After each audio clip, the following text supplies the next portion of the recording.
ঈদুল ফিতরের সম্ভাব্য তারিখ জানালেন জ্যোতির্বিদরা। 2026 সালের 19 ফেব্রুয়ারি থেকে শুরু হতে পারে পবিত্র সিয়াম সাধনার মাস। এমিরেটস অ্যাস্ট্রোনমিক্যাল সোসাইটির বরাত দিয়ে আরব ভিত্তিক সংবাদ মাধ্যম গালফ নিউজ বলছে, এবার রমজান মাস 30 দিন পূর্ণ হওয়ার সম্ভাবনাই বেশি। সেই হিসাবে মুসলমানদের সবচেয়ে বড় ধর্মীয় উৎসব ঈদুল ফিতর 20 মার্চ অনুষ্ঠিত হবে বলে মনে করছেন জ্যোতির্বিদরা। জ্যোতির্বিদদের পূর্বাভাস অনুযায়ী মধ্যপ্রাচ্যে 2026 সালের ঈদুল ফিতর আগামী 20 মার্চ অনুষ্ঠিত হতে পারে। আমিরাত জ্যোতির্বিদ্যা সমিতির চেয়ারম্যান ইব্রাহিম আল জারওয়ান এমনটাই পূর্বাভাস দিয়েছেন। আল জারওয়ান আরও জানান, 1447 হিজরির রমজান মাস শুরু হওয়ার চাঁদ 2026 সালের 17 ফেব্রুয়ারি দেখা যেতে পারে।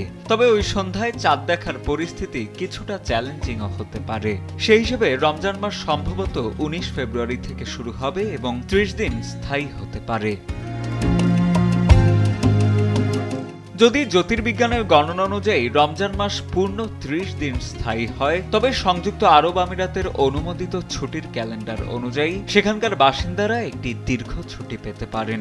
সেক্ষেত্রে 19 মার্চ থেকে 22 মার্চ পর্যন্ত মোট 4 দিনের সাপ্তাহিক ছুটি পাওয়ার সম্ভাবনা রয়েছে এবং অফিসিয়াল কার্যক্রম শুরু হবে পরের সোমবার।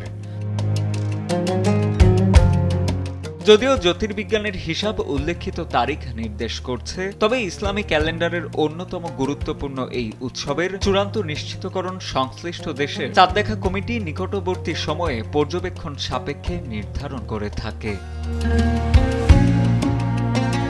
সাজিদ আনিল, সময়ের আলো।